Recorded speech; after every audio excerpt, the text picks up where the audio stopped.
שמנו לכם כאילו שמות שם בצד, כי אתם כל האירוע בעצם על הבמה, שסתם לא יחו. מתחילים מסרט, המסך עולה, אנחנו סדרים את הבמה, שיר העולם, אז נראה דיבורים דברך. חנוך גוטפרוין זה המברך האחרון, כשהוא יורד, שלושתכם עולים ביחד. הם ישבו שפרה, נועה? שפרה, נועה, יניב. מה נשמע? אולי? עמוס? מה איתך? כן, מה איתך? רגיל. מה קורה פה? רגע, מי... אתמול בלילה. מה? אתמול בלילה. וואי, התקשרתי לי, אתה יודע. אם זה קורה עוד הפעם, אנחנו לא עושים אירוע, לא יהיה. לגמרי, זה אומר לבטל כאילו. תגידי, אמרתי לי שאותה, הבנתי שצרויה נוסעה בשנה. צרויה? לא יודעתי. לא יודעתי. דחתה? וואי, זה שם עונה. עכשיו תהייתי. רגע, מי יש לנו? לא?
היי, ואם יש כאן בחוץ? זה לכן באתי. יפה. זה פשוט מסתכל מאחורי הדלת. בבקשה.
Yeah.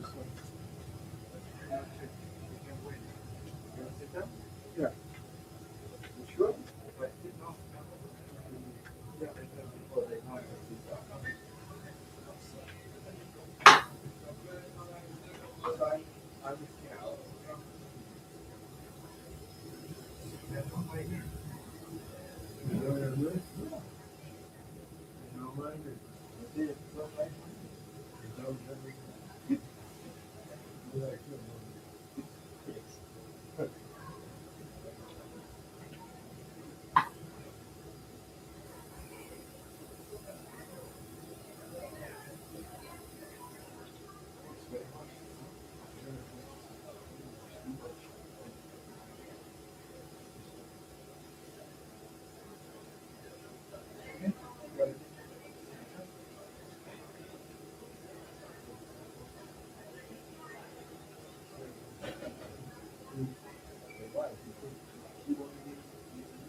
Yeah.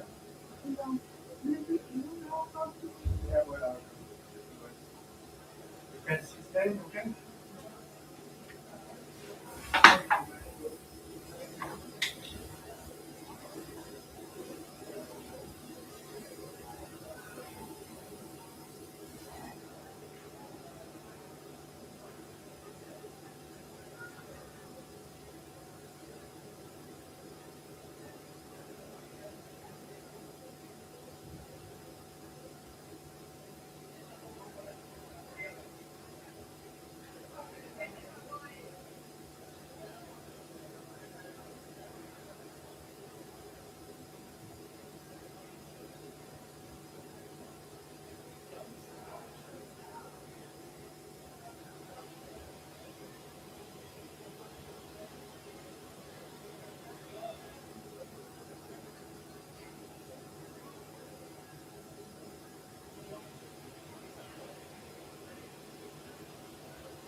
אליי, טוב לראות אותך. לראות אותך. מה שלומך? טוב. לפעמים רואה אותך מרחוק בקונצרטים. כמו שהרבה אחורה. בסדר, זה מקום טוב להיפגש בו. גם פה בעצם.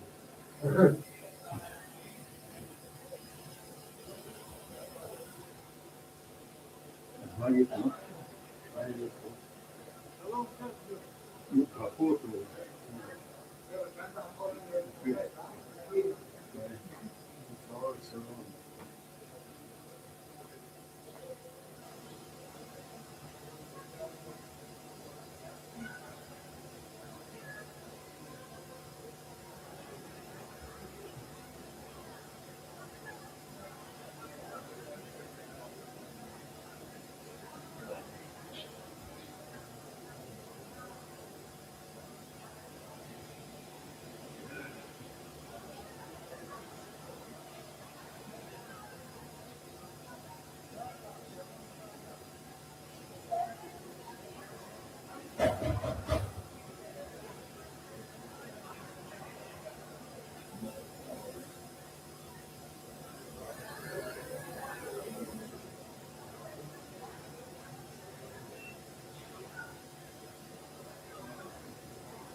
היום? אמרו לי שאתה פה, קודם אמרו לי שאתה שם, אחר כך אמרו לי שאתה פה.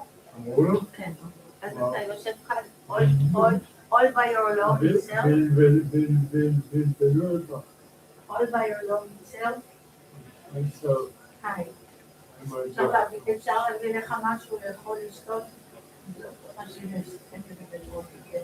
ואז אני אציע.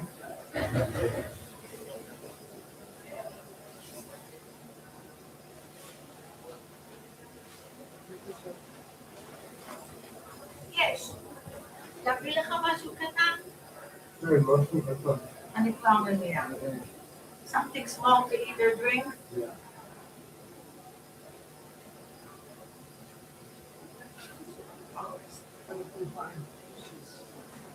Everything is okay.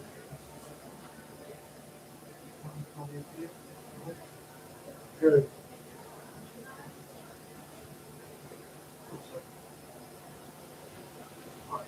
So is the director here many years ago?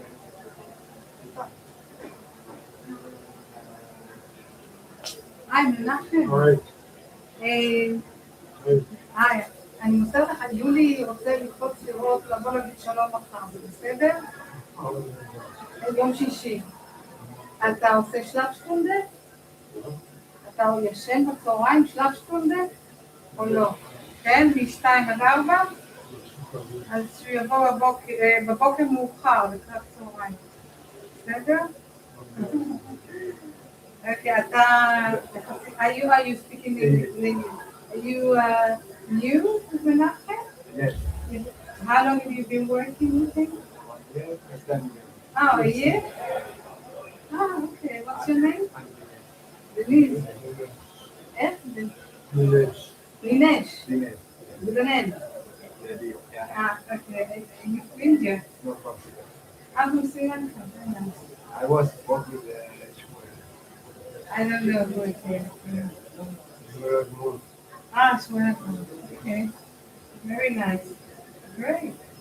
I hope you enjoy the event. The event. Going zone. The going zone, yeah. I hope you enjoy it. And where's Nori? In your room. So, Next door? No, they are not in the conference. Yeah. She's in the meeting. In the meeting. No, With people. Yeah. Okay. אז אני אגיד ליולי, זה בסדר? הוא יבוא? טוב. Nice to meet you. Lord, Hi. hi. I just explained I'm married to his son. So that's the connection. thank you. So I didn't know that. You didn't know, so. No, What? But you want to sit there? The what? Louis? Yeah. No, I'm fine. That's okay. Wait, you are. Son, married to his name.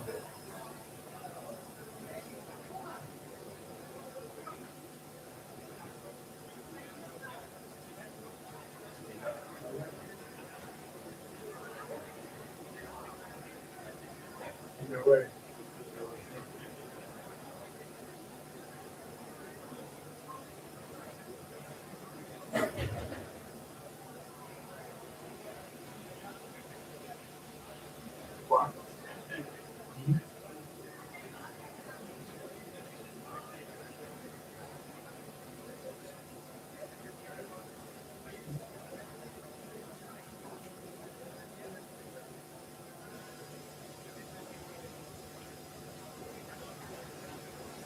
Hi. זהו, לא ידעתי מה אתה רוצה לשתות. Wow. אז הבאתי לחכות מה הם רוצים. הנה, 2 חלוצות משמעויות.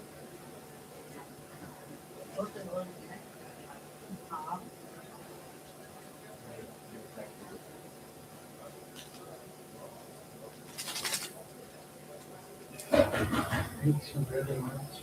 נורית לא כאן? Do you speak Hebrew? But you understood this one? Yes, yes. Yes, I think this I bring sugar. Sugar. But you want sugar? No sugar? Okay. Now, I didn't bring any for you because I was afraid of taking two boiling water with me, so I only brought three. But I brought cookies enough for all of us. Because cookies I'm not afraid of.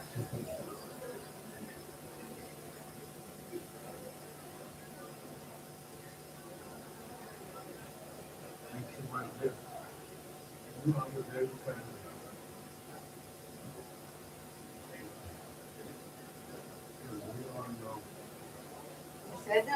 תפסת מרובה, לא תפסת. תפסת? תפסת. לא, זה סתם קשקוש.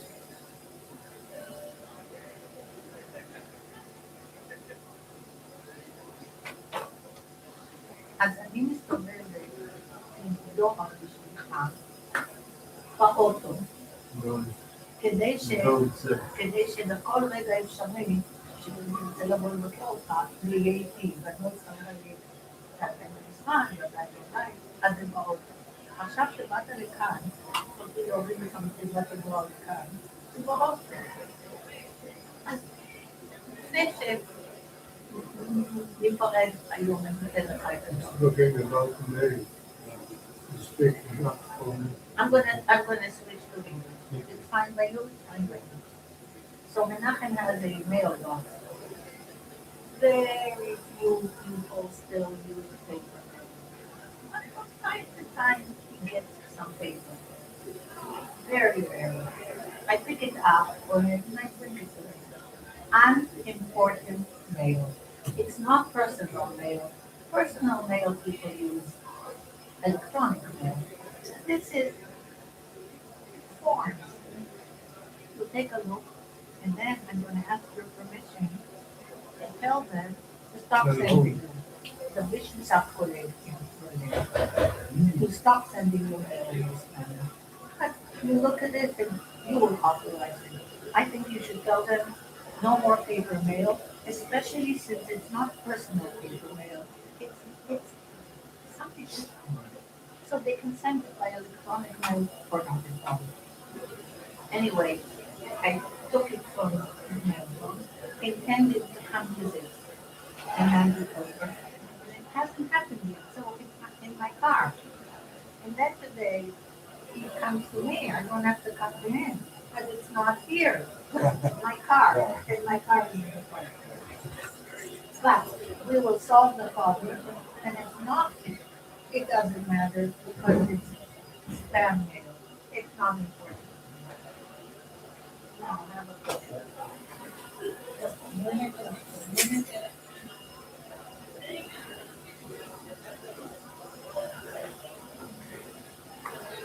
Have some cookies I brought them.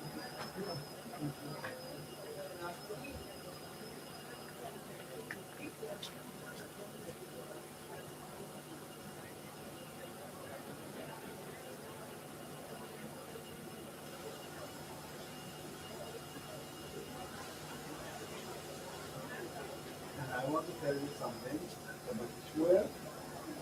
I have your story. Yeah. Really? And Yeah. you know, and But you know we that did talk it's about him. He's a little bit guilty because he does what he does is not right. He feels, but when he talk with me about 60 years ago. yes, right. Yeah, but you know when people get the age of they have some guilty feeling things. If anybody should feel guilty, Yeah. it's me. You Because want I to be was, on the home. because I was sitting in his class. So if anybody should apologize, it's me. No, yes. But I was 20, and I'm not going to apologize, and there's nobody left to apologize to. So it's just turned into a funny story. I just telling you we're talking about How did it come up? I don't remember. 60 years ago, You how remember, did it you come remember up? maybe because you know I remember. He told some story about the student. שי? So then after that this שי, came out. interesting. Yeah. So then we בסדר? talk about No, אתה בנחת? להביא לך איזה משהו להירגע? עושה לי פה חזרות אחרונות. אין, איזה מסירות, באמת. לא מכירה פה. כי אין דברים כאלה. You're right. אין.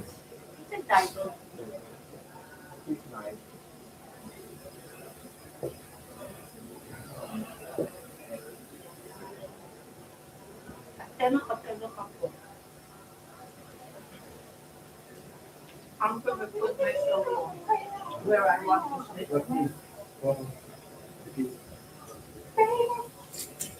I'm not going to get very far without this.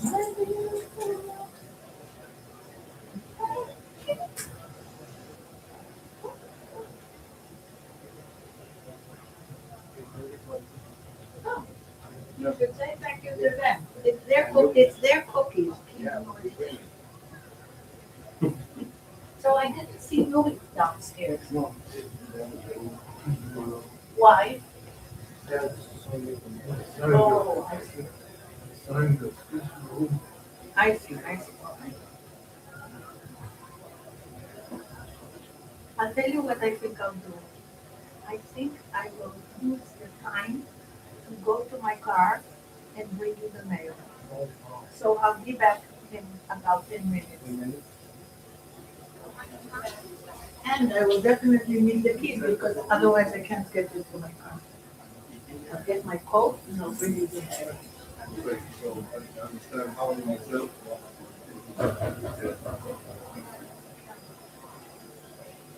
Sorry. Not allowed to drink.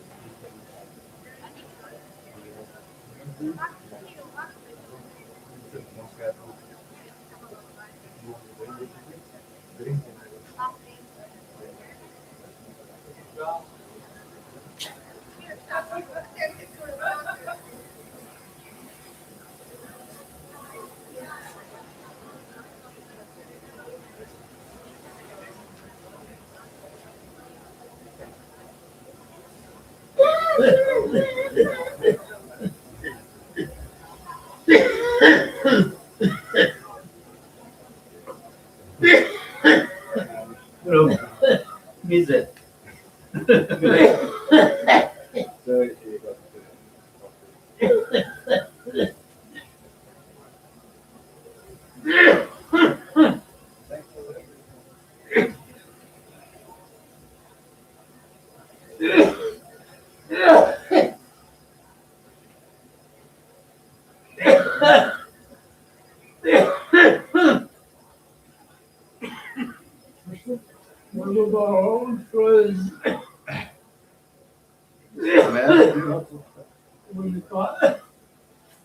מביא לך מים? מביא לך קצת מים? מה? אוקיי? I see.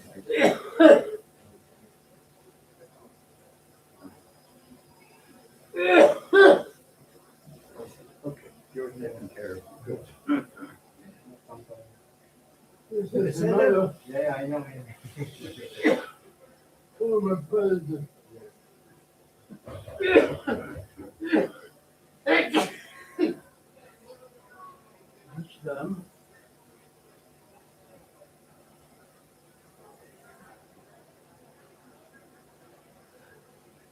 Why is the last row reserved?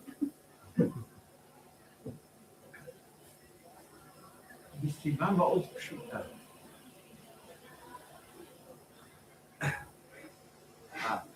הזמנים המכובדים יושבים עיד.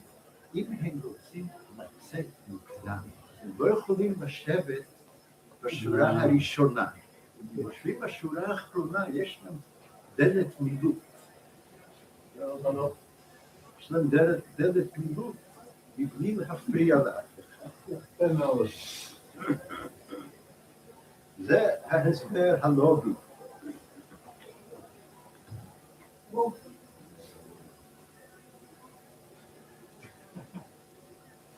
שמו אותי בין מנחם וברק. בין מנחם וברק, אתה איספסק. דוד, ראית את דוד?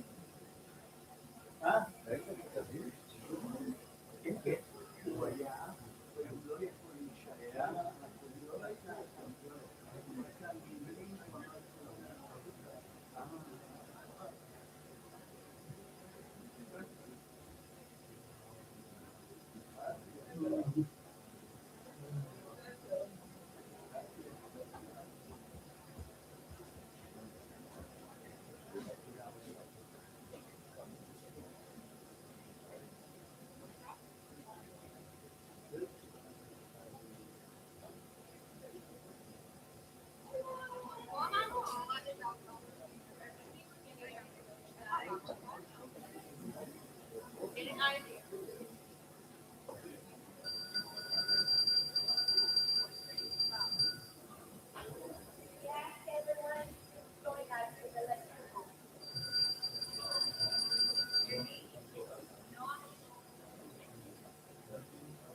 He's a man we know. Yeah. He goes way back. Way Way back, 50 years ago. 50 years ago. Or more. Or more.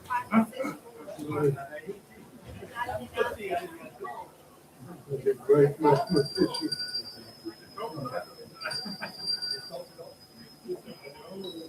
I'll sit further. That's way.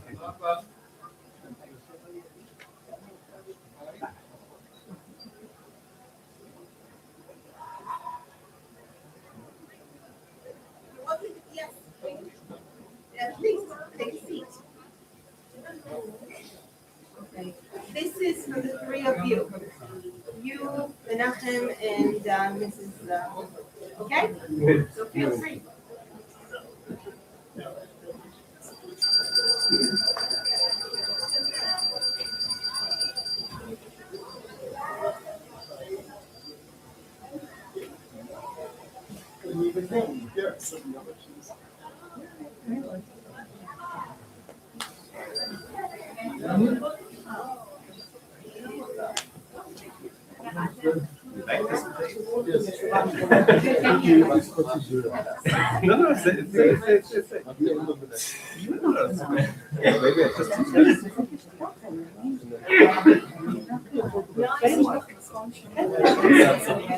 No.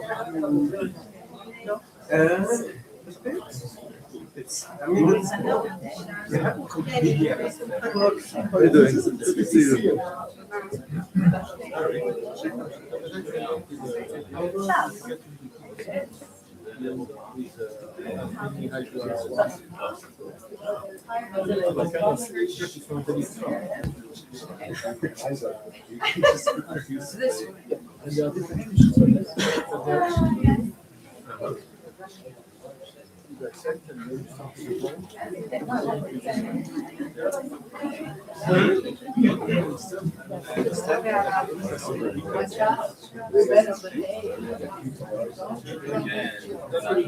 What I'm missing is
Ladies and gentlemen, we will begin shortly. Please take your seats. Please take your seats. Before we begin, we ask that you take a moment to turn off or silence your cell phones.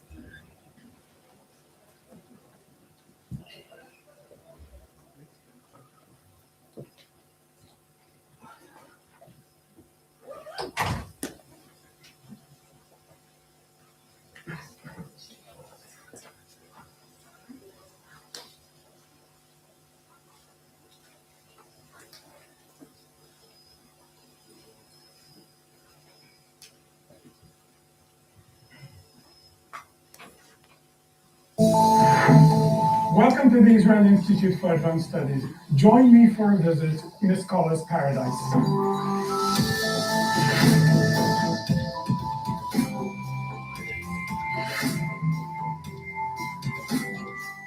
Discoveries forward here have reshaped what we know about the universe, consciousness, and society. Ideas on ethics in the age of artificial intelligence, the structure of matter, and the language that constructs memory all took root within these walls.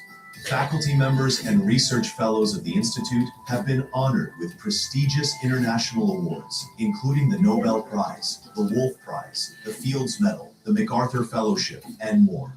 The Israel Institute for Advanced Studies was created to make this possible, not as a reaction to the world, but as an invitation to it, not as a space for answers, but as a home for questions that still need room to grow. In my life, this institute played a very special role. We are eternal students. We always study those things which we don't understand. It's about how we extend the boundaries of knowledge. To think about the big picture.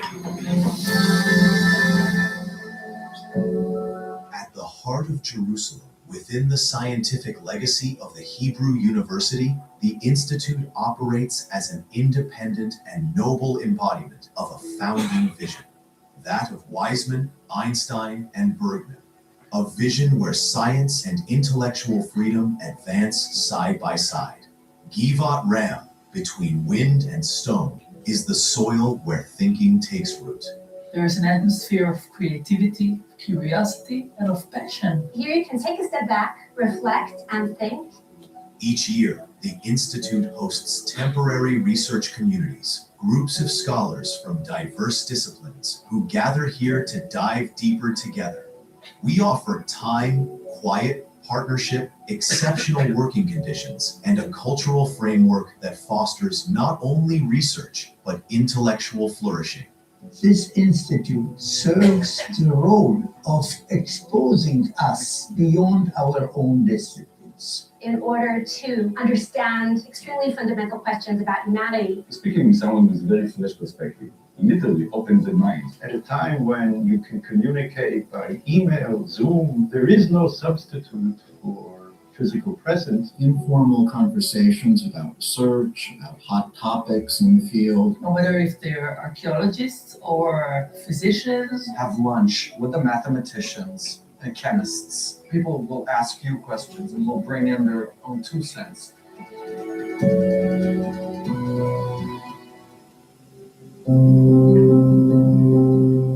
After October 7th, it's a very difficult period. It's difficult for academia. Dark times will pass soon. The international nature of this center helps this belief. All people here have a common interest in having a high quality society here in this region. Governments put barriers that interfere with the free communication of ideas. Israeli society is a vibrant democratic society where intellectual exchange cannot be an object of boycott. There has never been a better moment to support the Institute, to keep its job as the beacon of free speech, of free thought. Academia in Israel, I think, is a force of liberalism, collaboration, peace, justice, and openness.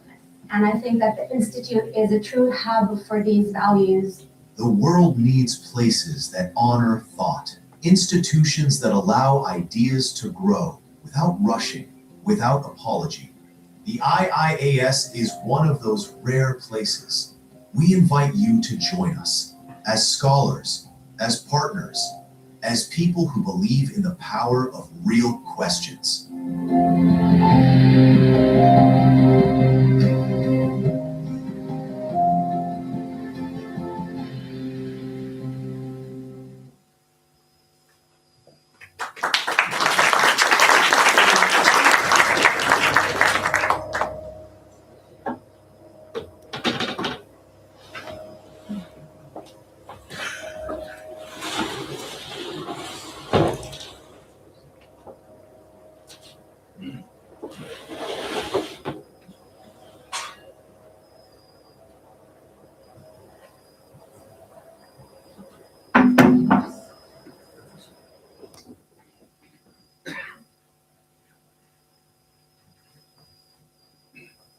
I would like to welcome our host this evening, Shifra Kornfeld.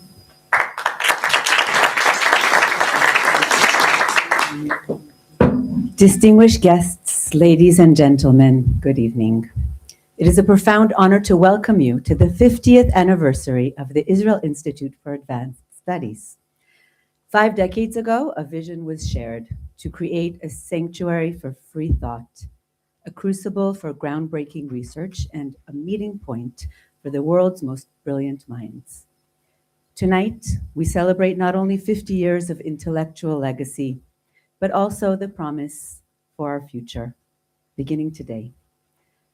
It is now my pleasure to invite Professor Itzhak Chen, the director of the Israel Institute for Advanced Studies, to say a few words.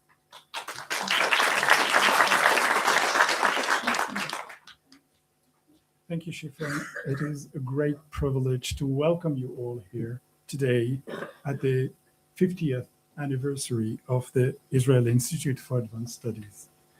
The Institute was founded in 1975 as a safe haven for outstanding scholars seeking to pursue their research in a stimulating and friendly environment where they can meet and interact freely with other scholars from various disciplines.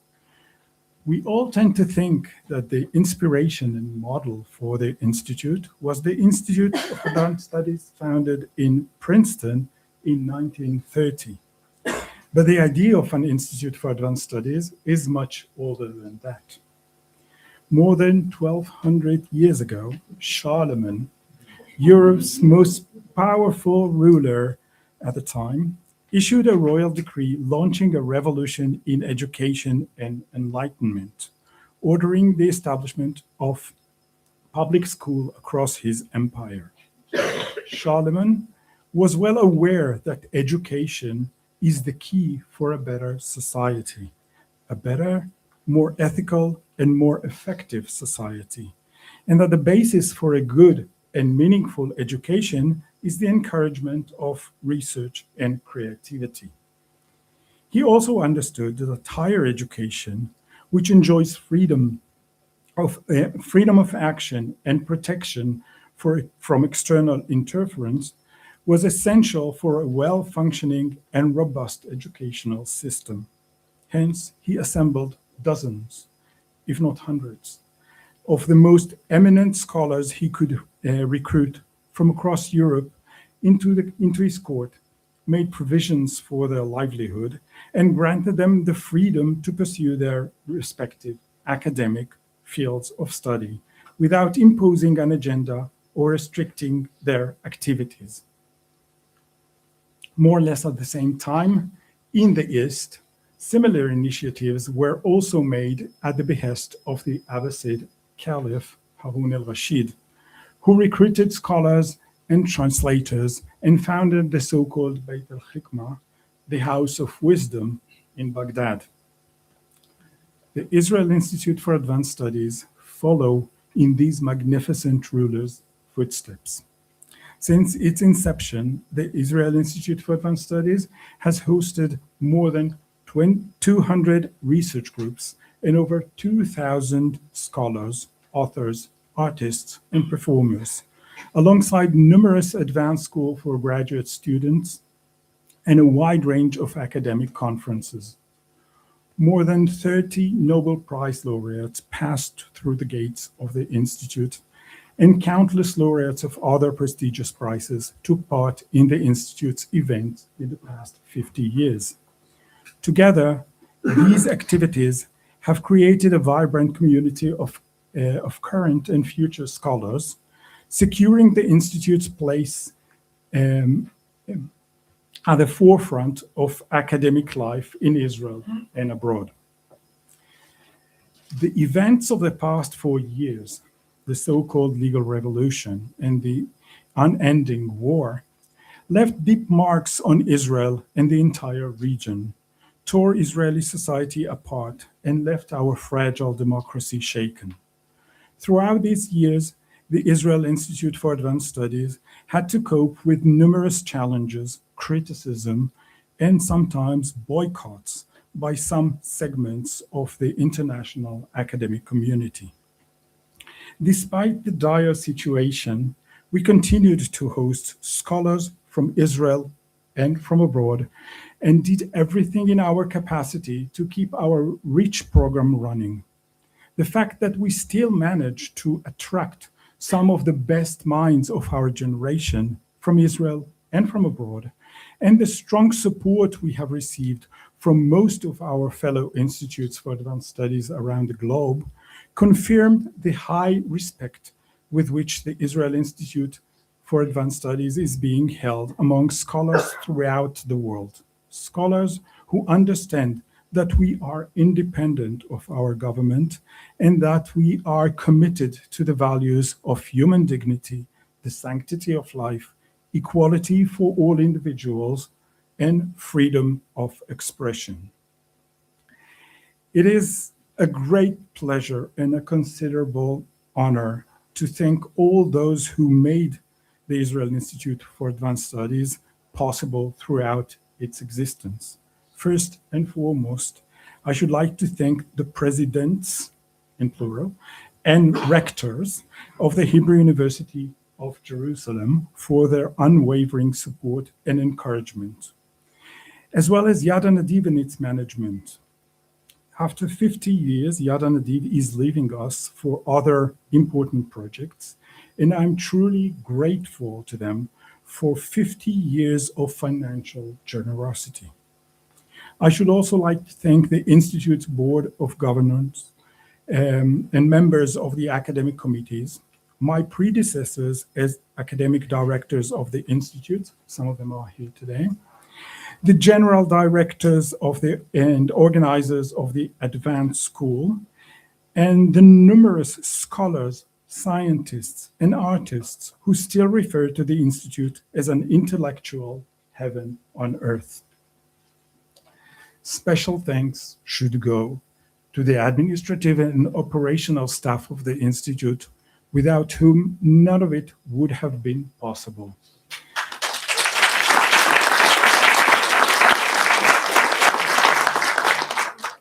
I won't mention them all by name because it will take too much time, but I do wish to mention two in particular. Shai, our IT person,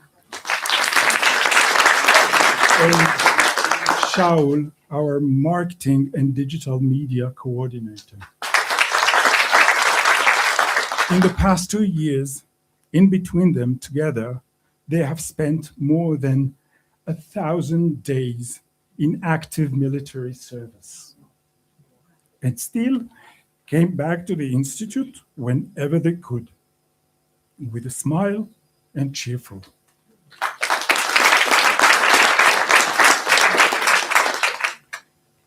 I think we should stop here, and thank you all for coming, and I hope you will enjoy the rest of the evening.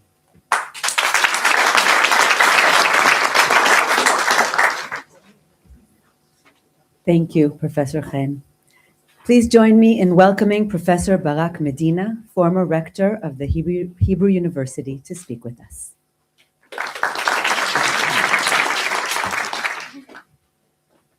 Thank you, Shifra. Hi. Dear friends, of course, I'm happy to take part in this celebration to mark the Jubilee, Shnat HaYovel, of the Israel Institute of Advanced Studies. I think we should mention the founder of this institute, Hebrew University's mathematician, Professor Aryeh Dvoretsky. And I think Dvoretsky has set the nature of this institute. He combined academic excellence with an extensive involvement in public life, both in public administration and academic leadership positions, including his service as the president of the Weizmann Institute.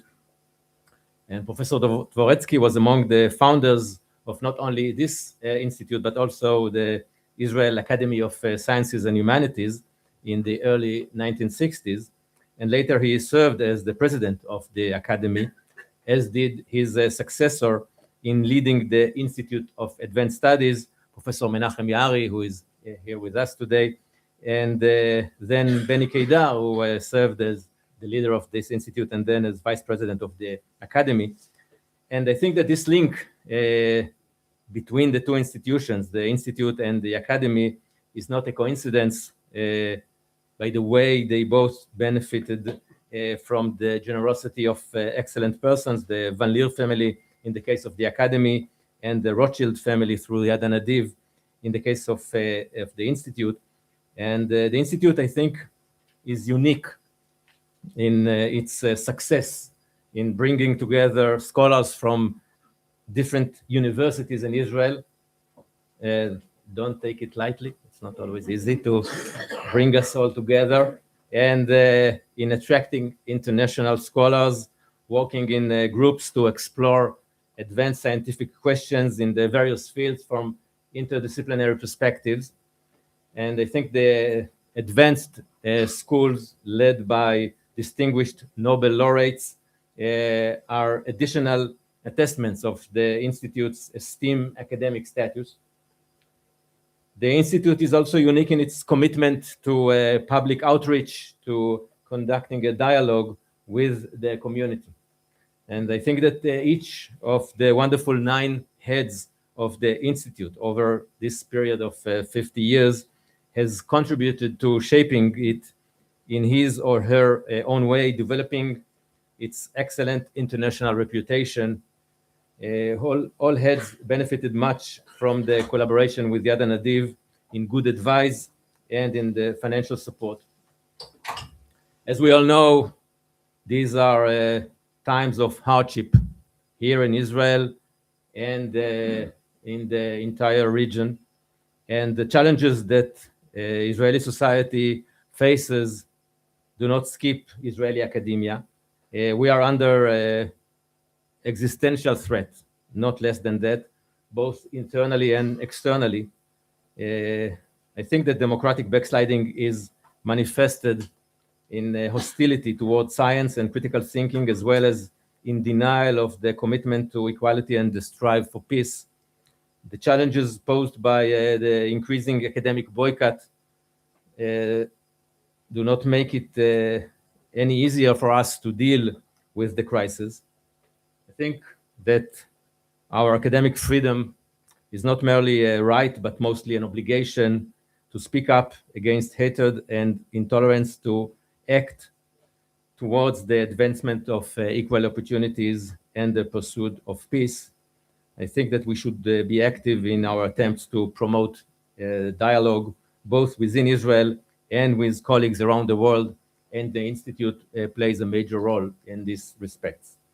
I'll conclude by just saying thank you. Thank you, Itzik, Iris, the dear board members and the members of the academic community, and the entire excellent team of the Institute for your great work and dedication. Thank you to the previous heads of the Institute, Michal, Eliezer, Benny, Alex, David, Hanoch, and Menachem, for your leadership and courage. And many thanks to Yad HaNadiv, to Yigal Marzel and its predecessor, who is with us, Ariel Weiss, and to the dear Asher Reagan for your invaluable support and commitment. And thank you all for coming here.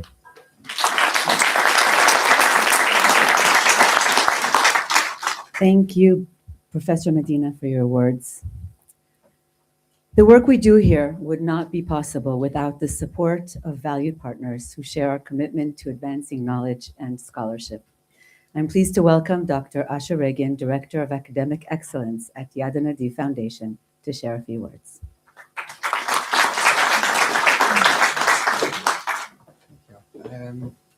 First of all, it's a real pleasure to be able to say a few words on behalf of Yad HaNadiv this evening. And as people have mentioned, this institute is a project that is 50 years of partnership between Yad HaNadiv and the Hebrew University, which in itself is extraordinary. In 1975, when the institute was established, I'm told, I don't quite remember, this was after the Yom Kippur War. It was after the UN had passed a resolution equating Zionism with racism. It was a dark moment. And I think we're very fortunate that the leadership at Hebrew University and at Yad HaNadiv and of Israeli academia at that moment decided to double down on hope and on the secure belief and knowledge that intellectual pursuits would bring better days. And it's something we certainly still hope for. 25 years later, Yad HaNadiv invited an evaluation committee of scholars to review what the Institute had done. And the report of this committee, which was chaired by the Harvard historian Bud Balin, which I think many of you know, Amartya Sen, who had just won the Nobel Prize in Economics, was on it, had an extraordinary assessment. I'll read it verbatim. They wrote, "There is no institute for advanced study anywhere in the world, not at Princeton, Santa Barbara, Palo Alto, North Carolina, Berlin, the Netherlands, or anywhere else, that can boast the same combination of sustained top-level scholarship and science by leading figures and concentrated instructional symposia for the most gifted of the next generation." That was very high praise, but we repeated this exercise several times over the next 25 years, and we heard basically the same thing. The Institute was exceeding expectations. It was operating at the highest level. And given the unstable world and the unstable local environment, I think there are very few projects who can boast that consistency of achievement. No shortage of challenges, of course, today, right? Everything from academic freedoms, the value of creativity, upholding that as a cherished social value, and maybe the most pressing challenge, ensuring that Israeli scholarship does not operate alone and is part of the international community of scholarship. And that is something the Institute does day in, day out. And it's only more important today than any time in the past. We take a lot of pride in Yad HaNadiv and playing a founding role in this institute. I think everybody at Yad HaNadiv, and I'll include Ariel Weiss, who was my boss for many years. And one of the things he taught me very early on was to cherish this place. It's a special place, and it requires support from many people. And we're confident that the support will be found in the broad community at the Hebrew University and outside of it to sustain the great work that happens here. The Institute is one of many projects that Yad HaNadiv has supported over the years, to include, not far from here, the Supreme Court of Israel, the new National Library building. And all of these buildings are not just structures, but they are expressions of a belief in the power of law, knowledge, culture, to shape us as a democratic and resilient society. And we're fortunate that the Institute continues to do this. And even having turned 50, and I can say from personal experience, it is very hard to continue to do new things and be agile after the age of 50. And it's amazing that the Institute continues to do that, and we hope it will do it for many more years to come. So thank you to Itzik for all the hard work, to all the people involved, to our board members, to the former directors, and to everyone who comes here and makes this place as special as it is. And we look forward to many exciting new things in the years to come.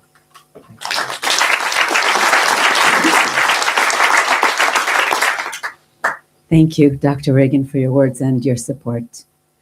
And now I have the privilege of introducing Professor Hanoch Gutfreund, former president of the Hebrew University and former director of the Israel Institute for Advanced Studies.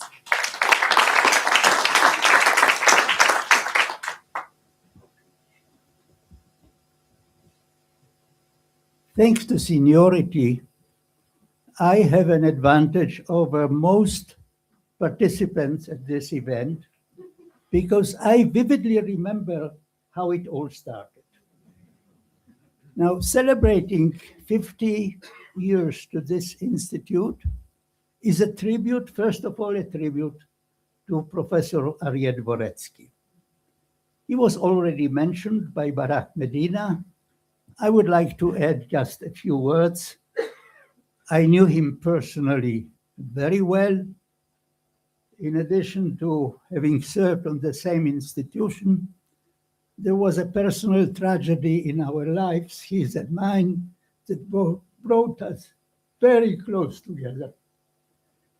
Aryeh Dvoretsky was an academic entrepreneur. He was a stimulating teacher whose lectures are first attended as student. And it was his vision that we are celebrating today. There is one aspect that I would like to mention because I know that he would be very grateful to me for mentioning it today. He participated in every rally, in every march of the Shalom Achshav, the Peace Now movement in those days. Now let me tell you something about the first year.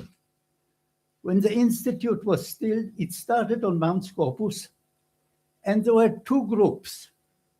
One group was organized, directed by Professor Gershon Sholem.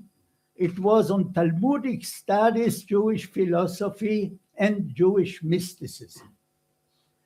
And that group also set a precedent, not only of excellence, but a rule that has been followed throughout the history of this institute, that always one of the groups has to be in Jewish studies. That is a basic principle which we have followed. The other group was on the emerging field in mathematics, ergodic theory, organized by two of our scholars, Hillel Fürstenberg, Benjamin Weiss, and the Stanford scholar, Donald Orenstein. And I'm mentioning it because this is also something very typical. It was a great school, and for years to come, the participants in that group, wherever they met in the world on other conferences, they referred to themselves as the Jerusalem group in ergodic theory. Aryeh Dvoretsky was followed by Professor Menachem Yari, who is here. When Menachem went on a sabbatical for 1 year, the president, Amnon Pazi, asked me to replace him. I was there. I'm not going to tell you about what happened during that year, but I want to mention one specific group that I was involved with, helped to organize, and you will soon understand why we should keep it in mind and be proud of it. Now, let me tell you what.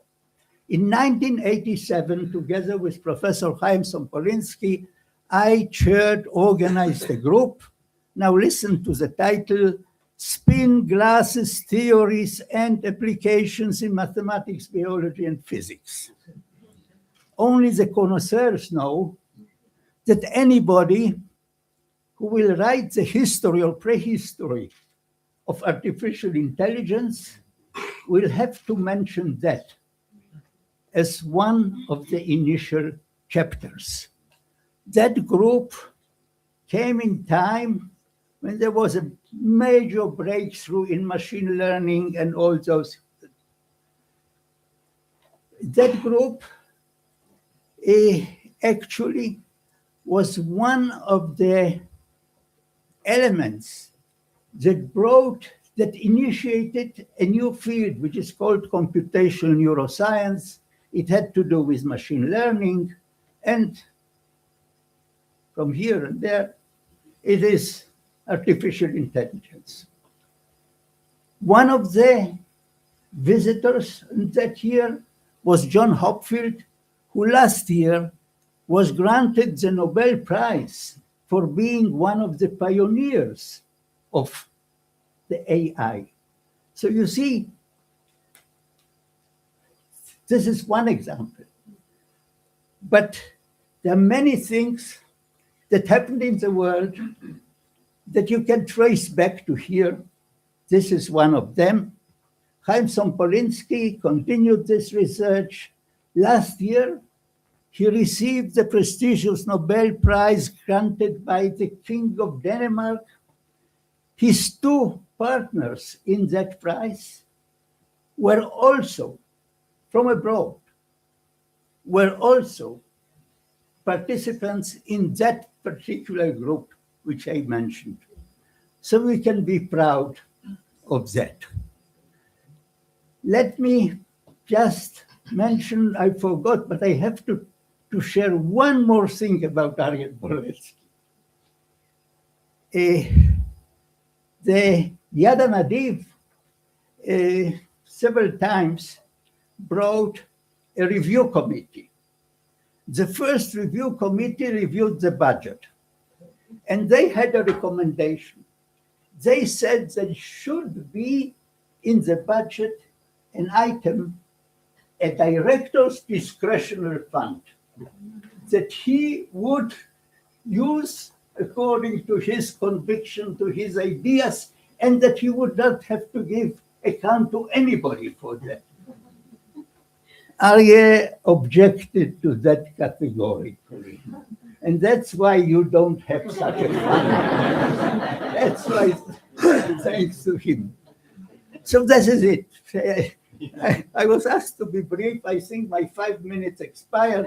So I will conclude just with saying that I'm very grateful for having this experience.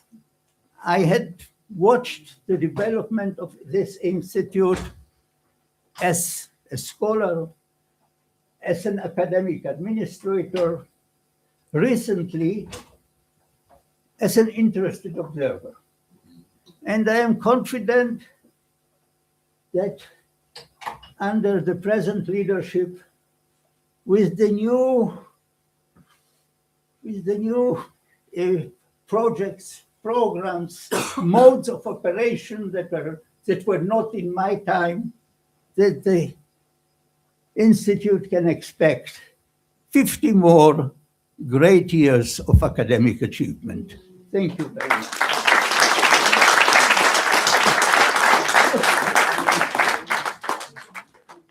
Thank you, Professor Gottfreund, for your inspiring words. Yes. Sure.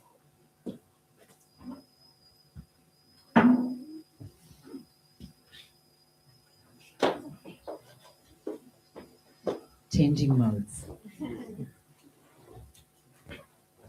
At its heart, great literature begins with the same impulse that drives academic inquiry. It's curiosity, the desire to dig deeper, to challenge assumptions, to ask what if, and to uncover the stories that live beneath the facts. Our Artist in Residence program creates a unique space where this shared curiosity can flourish, where writers can draw upon the resources of scholarship while bringing their own insights to our academic community. Noah Yedlin was a IIAS author in residence during the 2024-2025 academic year. Noah is the recipient of the Sapir Prize, which is the Israeli Man Booker, and the Prime Minister's Literature Award, and she's also the author of best-selling House Arrest, Stockholm, People Like Us, and The Wrong Book. Yedlin was named by Haaretz magazine one of 66 Israeli women you should know. I would put her on a much shorter list. Yaniv Itzkovitz was IIAS author in residence during the 2021-2022 academic year. Yaniv is an award-winning author and screenwriter. His books include Pulse, Adam and Sophie, Laws of Succession, There's a Story Behind the Money, The Slaughterman's Daughter, and The Beginning of All Things.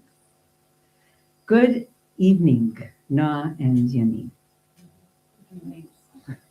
So let's start at the beginning. How do you come up with ideas for your novels? Is there a particular moment where a story begins to take shape in your mind? And start with Noah. I travel a lot in Israel and outside of it.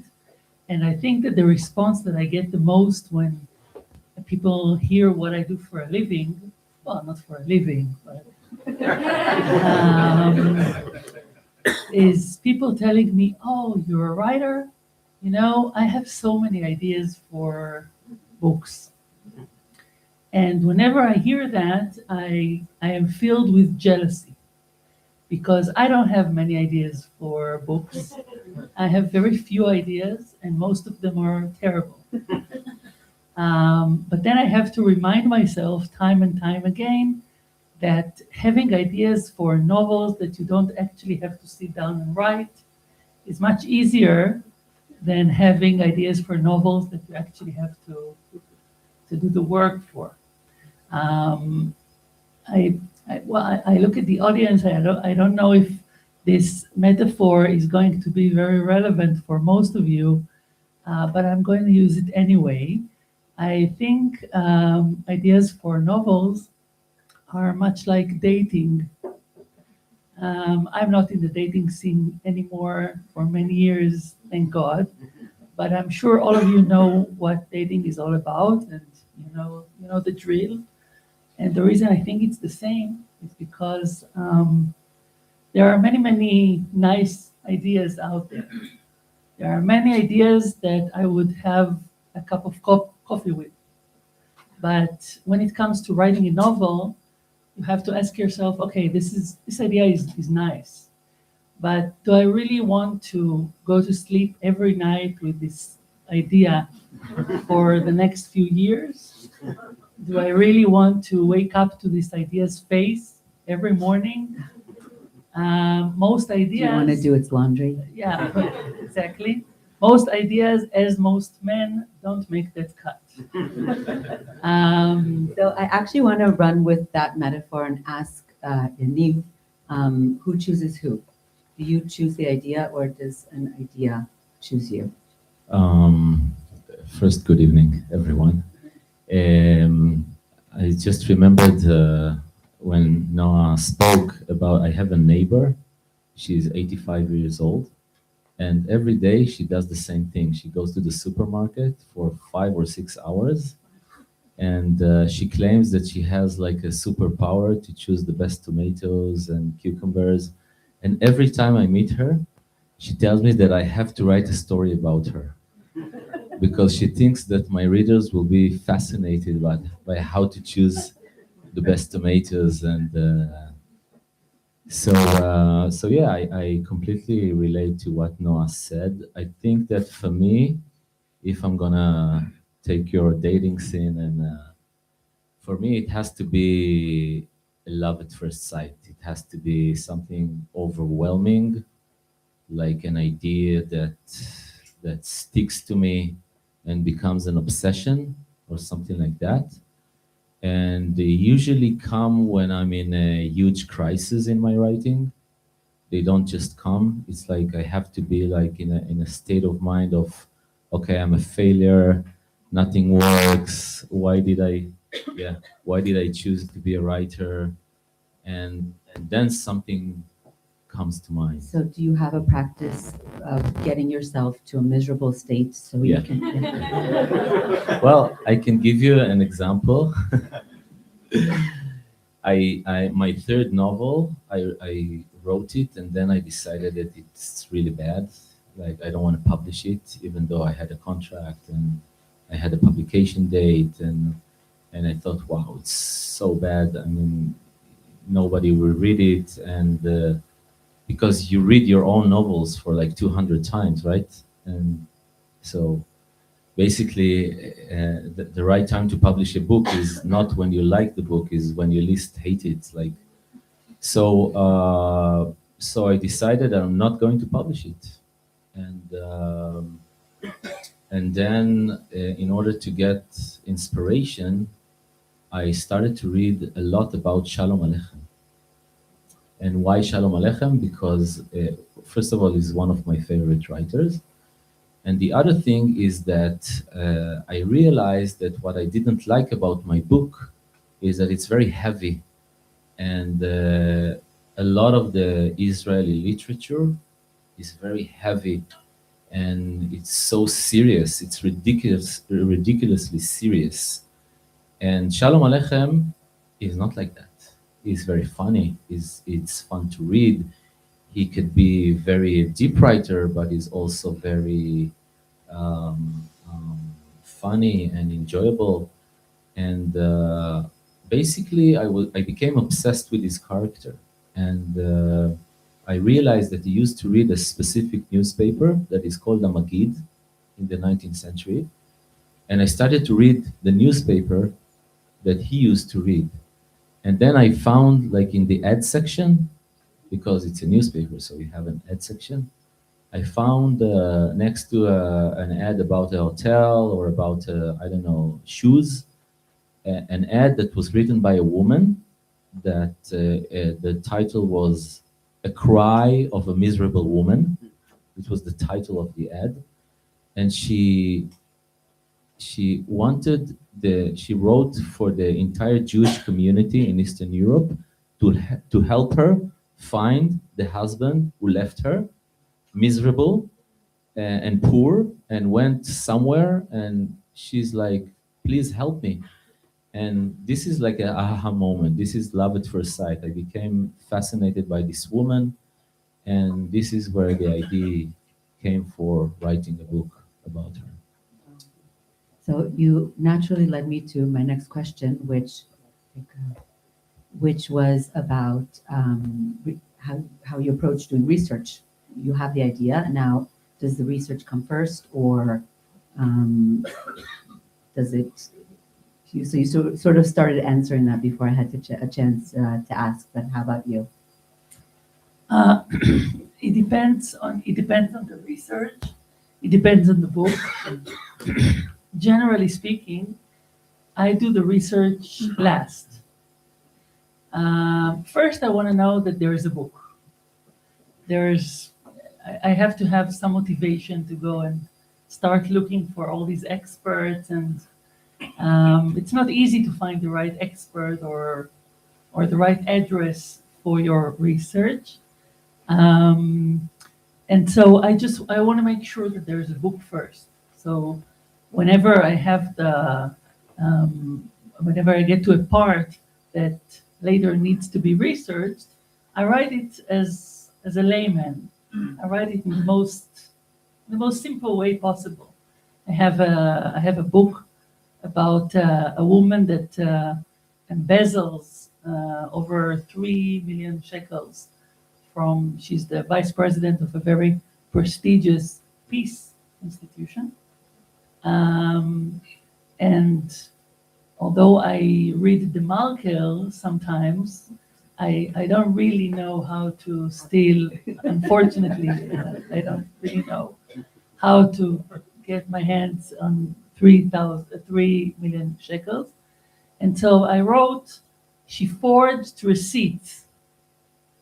sounded okay to me. Later, I found out that it's a bit more complicated. It's a bit more complicated. I'll give another example, which I think maybe it's a better example. Stockholm, which we're going to see later on. Stockholm tells the story. It's a very relevant story for all of you. It's the story of 5 friends who they're in their 60s, and one of them is a very, very famous, very well-known a professor of economics, and he's mentioned time and time again as someone who has very good chances of winning the Nobel Prize for economics. But he dies, unfortunately, one evening, and his friends, instead of calling an ambulance and starting with the funeral arrangements, they decide to hide his death for 8 days until the Nobel Prize is announced. I'm sure all of you are aware that you have to be alive at the time of the announcement. This is a very, very helpful conversation. You are very free to die between the announcement and the ceremony, and you'll still get the award, or someone else will get it on your behalf. But you have to be alive at the time of the announcement. And so they decide to not tell anyone that he's dead, and thereby give him the chance to win what he wanted more than anything. And for that, I had to do all kinds of research. I'll just give a few examples. One example is one might wonder, why the hell did I get myself into economics? I know nothing about economics. You wouldn't afford receipts. I hardly understand how my mortgage works. How the hell am I going to come up with an idea not only good enough for someone to explore in academia, but also for someone to be nominated for the Nobel Prize for? And so I might have just gone with literature, but no, I decided to go with economics. So I nagged a lot of economics. Some of them are probably here in this university and in Tel Aviv University. And we finally came up with economy of power, which is a new area in economics. Very, very interesting area in economics. And so this is one reason I had to research for. Another was the question of what happens to a dead body if you don't bury it for 8 days. Since this is not an autobiography, I had no idea what happened. I never hid a dead body for more than 2 or 3 days. So what the hell happens to a dead body? I can tell you that when I was developing the idea, I was sitting in this coffee shop in Tel Aviv, and there was a student sitting next to me, and judging by the look of the book he was studying from, I figured that he was a student, a medicine student. So I said, "Excuse me, can I ask you a question?" And he said, "Yes." And then I said, "What happens if you don't bury a dead body in Tel Aviv in October for 8 days?" He answered, I don't think he passed the exam, because later on I found out that he was not really.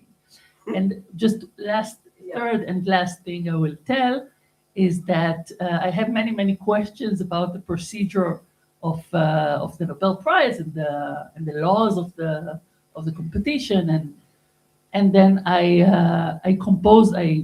concentrated my questions, and I wrote an email to the Nobel Committee.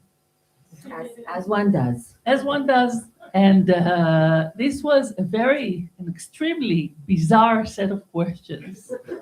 They all had to do with death and dying. If a person dies a day before the award, if he dies 3 days, if he dies and you don't know that he is dead, but being the Swedes that they are, they actually answered and did not alert the Interpol. So there's a lot of So actually, I feel like somewhere where your research could have intersected is dead bodies, the morgue. Yeah. So before we We get love to your dead bodies. question, We love. I would love for us to see a couple of clips from the TV adaptation of Nobody Leaves Palo Alto, just to set the stage.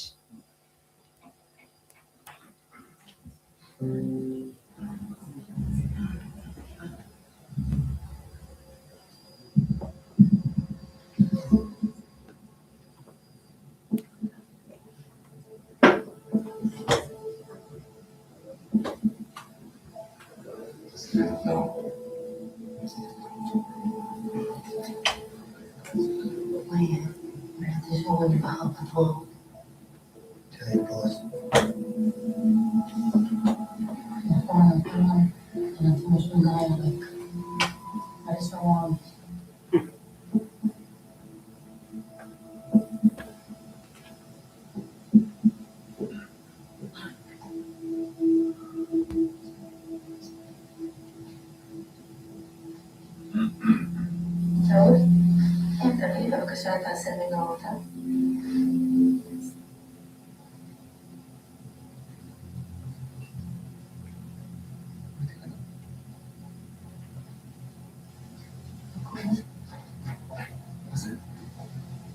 יש פה גופה. יש פה 11 גופות, כל 10.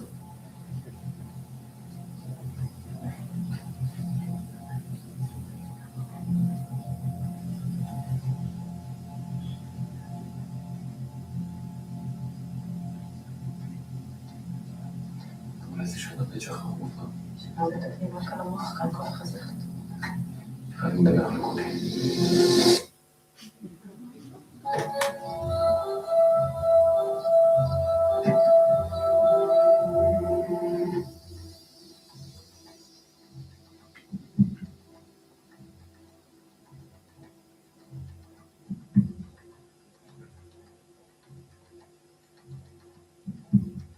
דוקטור צ'ופק, אני ליסה ברמבו מחוז חוף חיפה. הבנתי שאתה התקשרת אלינו. למה בעצם התקשרת למשטרה? זאת אומרת? אתם עומדים כאן על הטורגי, לא? אם יש פה גופות. תראי לך שבתינוקיה היה מופיע פתאום תינוק חדש. לא אני לא חשוב? גם ככה זה מקום שיש כאן תינוקות. ליאנה, נניח שהייתי רוצה להכניס למעבדה גופה נוספת. שלא שייכת לי כאן. עוד מישהו שמטפל בזה? נניח. עוד איזה ישר. למה? קודם כל צריך לטפל בגופה, צריך לרוקן לה את הדם, צריך להכניס פה אומנים. קצת, שזה יראה נורמלי. את חייבת להבין, הגופות האלה, אלה האנשים שהבקשה האחרונה שלהם הייתה לתרום את הגוף שלהם למדע. החובה שלנו היא להבין עליהם בארבע עיניים. יש באמת. אז מה את חקר כאן? מישהו מתנכל לנו. מי זה לנו? לי. הפקולטה. לגופות.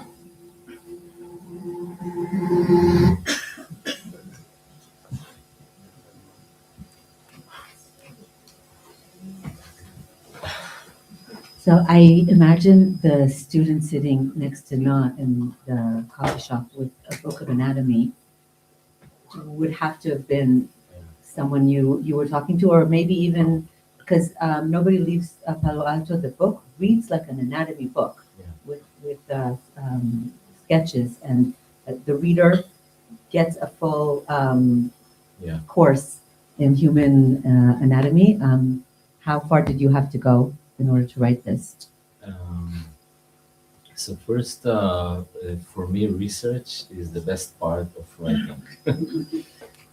So unlike Noah, I do my research before I write, and sometimes I spent 2 years just researching. And for me, it's because I started with an academic career and I didn't pursue it, but I still have the sort of academic motivation. And so I even would say something very radical, which is going to sound strange, but sometimes I do the research before I know what I'm going to write about.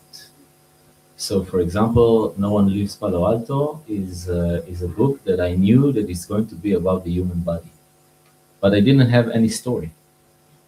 So I just went to research the human body, which I didn't know a lot about. I come from philosophy, and in philosophy, the most famous question is the mind-body question. If you heard about it, but philosophers only investigate the mind or the soul. They don't know anything about the human body. So they ask whether the mind is separated from the body or attached to the body, but there's no question about the body. It's only about the mind, even though it's called the mind-body problem. So I realized that I have to know more about the human body, and I decided to take an anatomy course in Tel Aviv University, and I met your students. And twice or 3 times a week, I went to the lab, which you just saw, and we're before dinner, so I won't. Did you actually elaborate. dissect? Yeah, I dissected the bodies, which was actually an amazing experience, and I trusted my research to bring the stories and not the other way around. So I studied for, I think, 4 months or something like that. And just before the course ended, I didn't have any story. But then one of the students came to me. They all knew that I'm a writer and I'm not a med student because I was 40-something years old and they were 20 years old or something like that. So one of the students came to me just by accident and he told me, you should have come the year before. And I'm like, why? And he said, because if you came the year before, you would be able to dissect Yoram Kaniuk. Okay? Yoram Kaniuk is a very famous Israeli writer.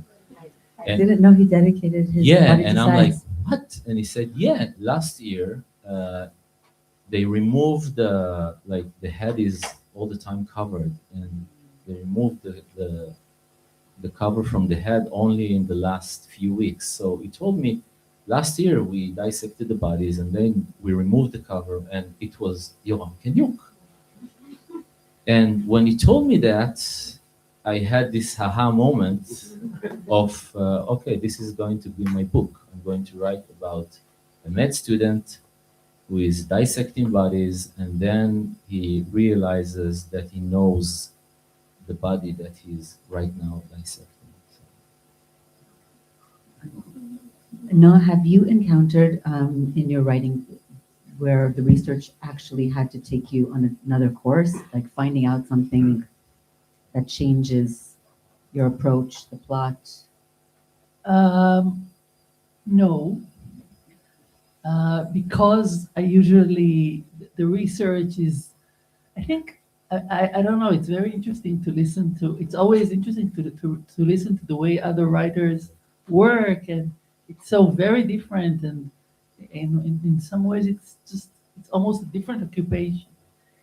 I believe that you can only research technical aspects of the world.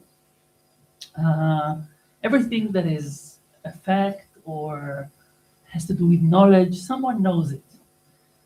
You can't research how people feel, never, because I think that the most,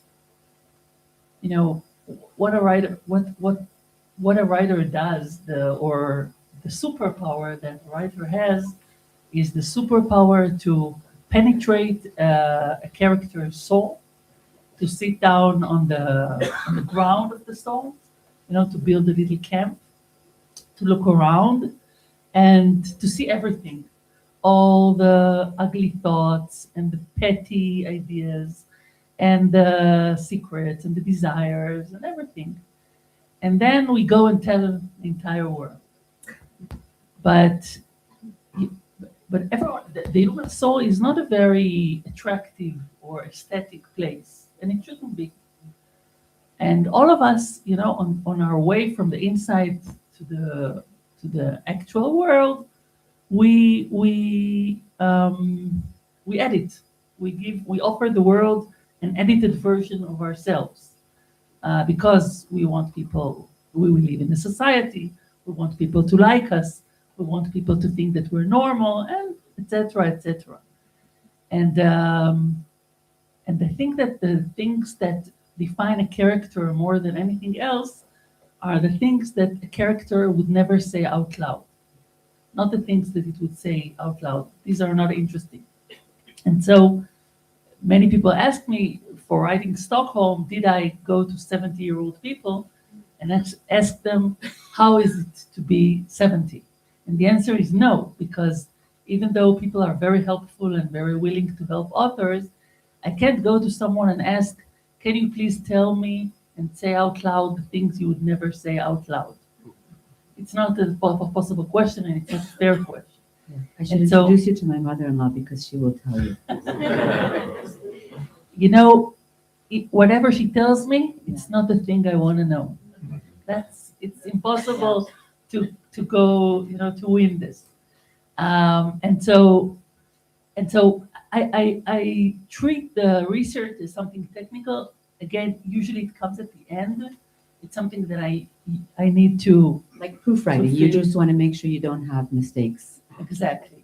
I will tell a very short anecdote that really has to do with Givat Ram. In my house, you keep getting ahead of my questions, because that's where we're going next. So just perfect. Take Perfect. I don't know if you agree, but the same way that you say that the worst accidents, they always happen outside your house, at your street. I think that the worst mistakes, they happen where you don't do research because you think you know the answer. And when I wrote House Arrest, which is one of my novels, and there's a scene there where the protagonist, he's a 40-year-old man, and he goes to the library here in Givat Ram, and he goes there, he needs to look for something, but while he's there, he decides to look up his mother's PhD that she wrote 30 years ago. And he goes up to the 5th floor and looks for it, and he finds it, and he reads it, and he's astonished to find out that it's not very well written. But that's besides the point. And the book was published, and it took, I think, a few years until someone pointed out to me that there are only 3 floors at the library. And the reason I didn't think to check that is that I have been to the library several times, and I vividly remember that there are 5 floors. But I didn't correct it, not even in the next editions, because I like this mistake. I like the fact that he's like floating above the library. Maybe the copy of the dissertation on the 3rd floor was better written. I did notice that both of you have writing set in academia setting, and I wonder if what is it about the setting that you find intriguing or interesting to take apart? Wow. Well, I think that academia people are fascinating because they dedicate their lives to something that only a few people in the world can understand. It's the huge sometimes gap between the importance that they feel that they do and the fact that nobody can understand it is amazing. And I realized basically that I can really, really use them. Sorry. Because they really want people to know what they do. And every time I go to a professor from every discipline, they just say, come, please, let's meet, let's talk, please put it in the book. Like, they're so open and they're so enthusiastic to share their research. And we as writers, I feel that I as a writer has the opportunity to get stuff that nobody wrote about before.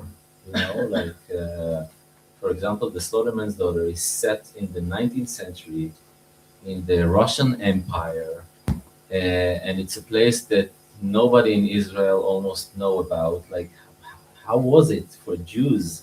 We only know pogroms and riots, and we know that Jews were being persecuted, but we don't really know what happened there. Like, how was it for Shalom Aleichem? Like, what did he eat? Disgusting, by the way. But how was it for people to? I mean, if they were all the time beaten and mocked, so how could they live there? And the fact is that they weren't all the time beaten and mocked. They had a very rich life and a very rich culture. And when you go to professors in history, they are so happy that you came. And they are able to share the huge amount of knowledge that they have. And it is your job as a writer, on the other hand, not to write a book about history, because you are not an historian, you're a storyteller. So you always have to choose what goes in and what goes out, and how much you balance between your desire for people to know more about this world and the fact that the story has to move forward. Is there a part of you that is tempted back into academia? Because there's a part of it that seems to really speak to you. Well, no, but but yeah, I'm very. You asked Noah whether research changed something in her. So my research almost always changes the way I write a book, because I always start with something, and then the research takes me to a completely different angle. And I end up, in my last book, I wanted to write about my grandfather, okay, who is an Auschwitz survivor, and he lived in a very specific place in Satmar, probably heard about it. And I didn't have any information about his childhood. So every time I tried to read something about this period, I bumped into Elie Wiesel. Elie Wiesel, the famous, Holocaust writer. And I said to myself, well, I'm going to read about Elie Wiesel, and I'm going to take all the details to my grandfather. But then I became fascinated with Elie Wiesel, with his life, with the things that he. And then I started to ask questions like, what made Elie Wiesel such a famous writer? I mean, I don't know if you know it, but there were almost over 100,000 books written about the Holocaust from people who were in the Holocaust, in the camps. But try to think for yourself how many books you really know that are like that. So you know probably Viktor Frankl, and you know Primo Levi, and you know Elie Wiesel, and maybe if you are very, very into it, you know two more, like Appelfeld, the Katzetnik, and I don't know, Abba Kovner. But how did it happen that we only know a few out of over 100,000 books that were written? So I became fascinated with questions. I left my grandfather, behind for some other time. And this is how it is when you have this academic sort of, spirit. Yep. You have the research drive of an academic, and then the storytelling drive of a writer. I was wondering about your time here, if there were any characters or things that infiltrated into your book. That we used. That should anybody here recognize themselves in your upcoming project? It's funny because often people tell me, "Oh, make me a character in your book." And this is a classic case of be careful what you wish for. You don't want to be a character in my book. No one, I think, by the way, it's not my book's fault. And it's not the people's fault. It's the fact that no one gets away with being a character in a good book. If it's a good book, then the person is a person. And no one thinks they're a person. Everyone thinks, no, I'm okay. I'm going to do great in your book. There's an Anne Lamott quote that I love. She says, "If you didn't want me to write about you, you should have behaved better." I loved my time here. This was, I think this place affected my writing in the most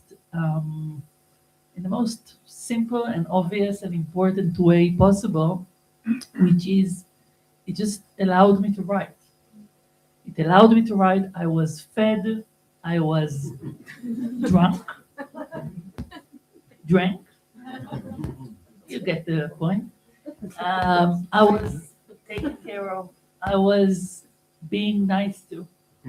I was pampered, and I had time, and I had space, and I had A room of one's own.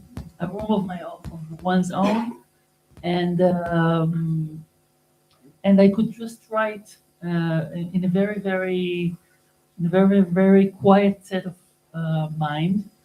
But also, I should say that I am very, very interested always in workplaces, in places of work.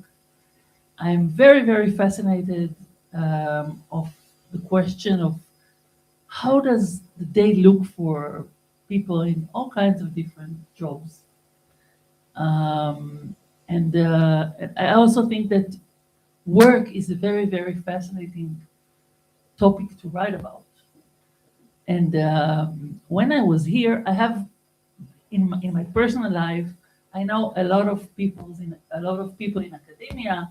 I'm married to a PhD in philosophy, to someone who has PhD in philosophy, and many of my friends are some of my best friends, as they say.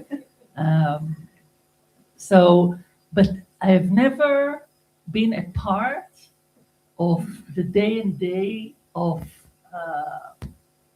academia. I'm not sure if the institute is the it's mere embodiment of how the day and day looks, but still, even to have lunch every day with archaeologists and people from all disciplines, and to listen to the conversations and to hear the stories, the different stories, and to hear the conflicts and the problems, and it's super fascinating. I listened very, very closely to Yaniv's answer. I'm very, very interested in power dynamics and in power relations everywhere in society and in personal life and everywhere. And obviously, academia is not without its. Let's be very, very understated. It's not without its power dynamics, and I was very, very fascinated by it. I can't say that I'm now writing about that, but I feel that these conversations and eavesdropping, all those different conversations, I think it's now running through my bloodstream, and it will find its way to sooner or later to a novel, I think.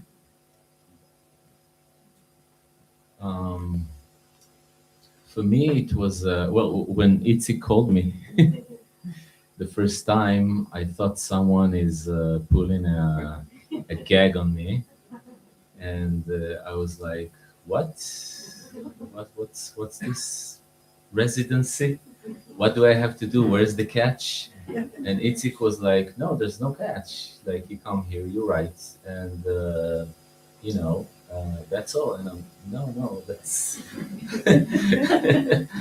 So it was for me. Well, first I'm still in agony and pain that it ended, even though it ended like 3 years ago or something like that. I'm still waiting to be called again, even though I know it's not possible. For me, it was a great experience.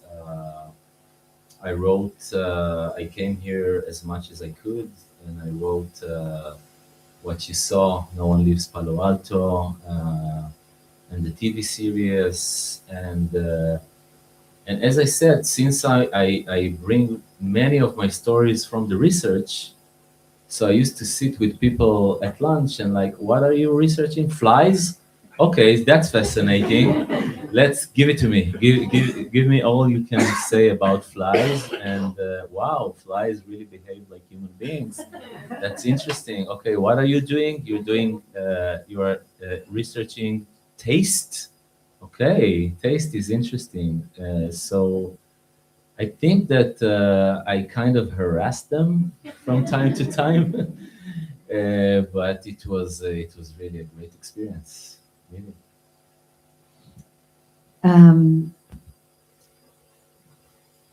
I'd like to end on a light note with a short clip from the TV adaptation of Stockholm, which you wrote as well. So Noah, please set the stage for the scene we're about to see. Okay, so as I said, these are 4 friends trying to hide the death of their 5th friend, the leading economist, and they're taking turns watching over his body at his house because he lives alone. He's not married, and he doesn't have any children. So they're taking turns, and now we're gonna see a short clip where they're changing turns, there's a change of shifts, and suddenly the deceased's phone rings. And it's someone from the university looking for him. And I'll just set the stage. It says so in the clip, but still, it appears that he was supposed to be a very, very, very important meeting with donors, and he's not there. So this is what happens.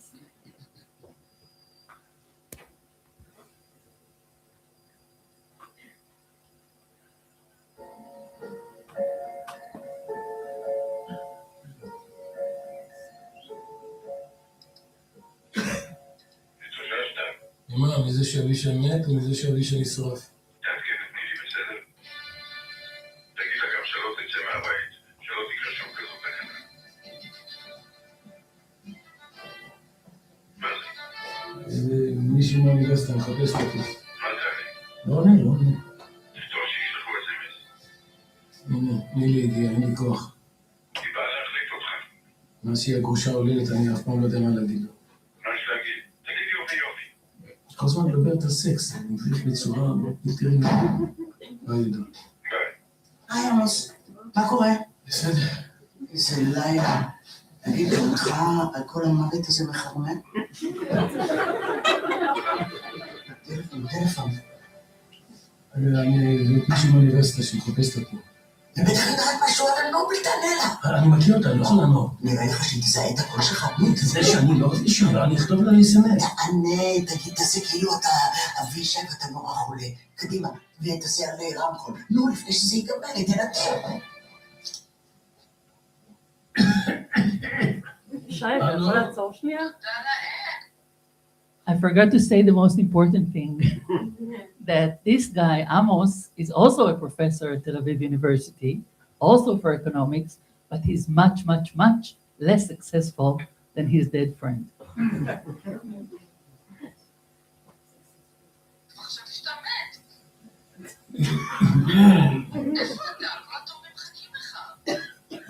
איזה תורמים? מה, זה היום? יש לו זמן? איך לא הזמנתם? כמה פרופסורים הזמנתם?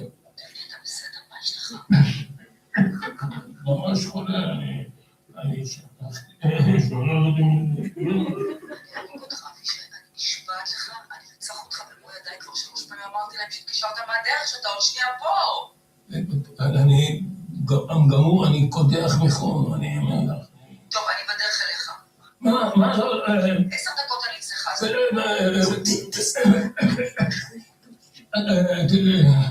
תקשיבי, את יודעת מה?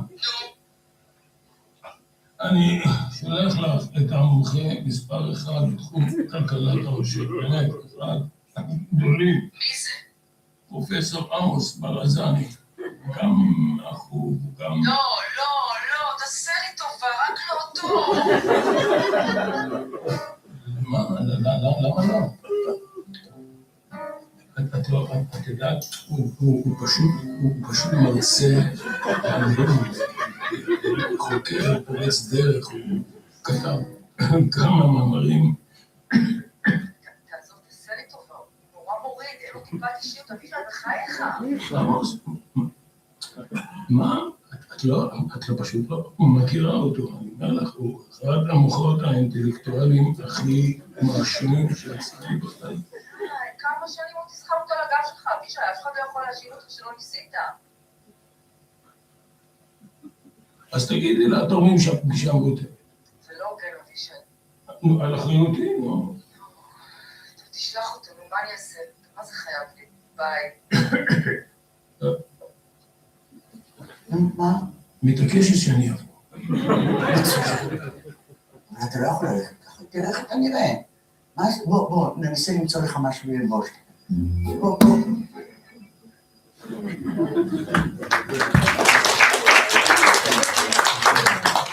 Thank you, Noah and Yaniv, for this wonderful conversation. And thank you all for being here with us. Now, thank you, Shifra, very much.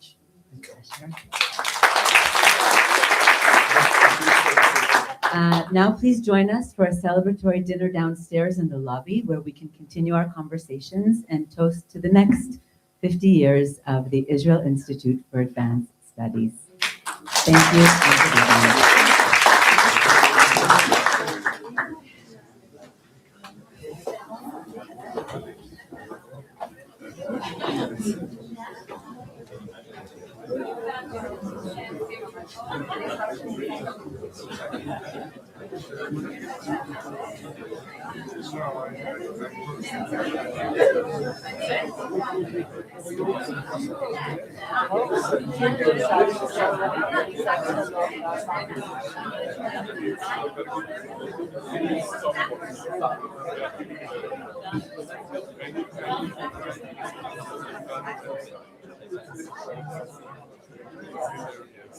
Very, very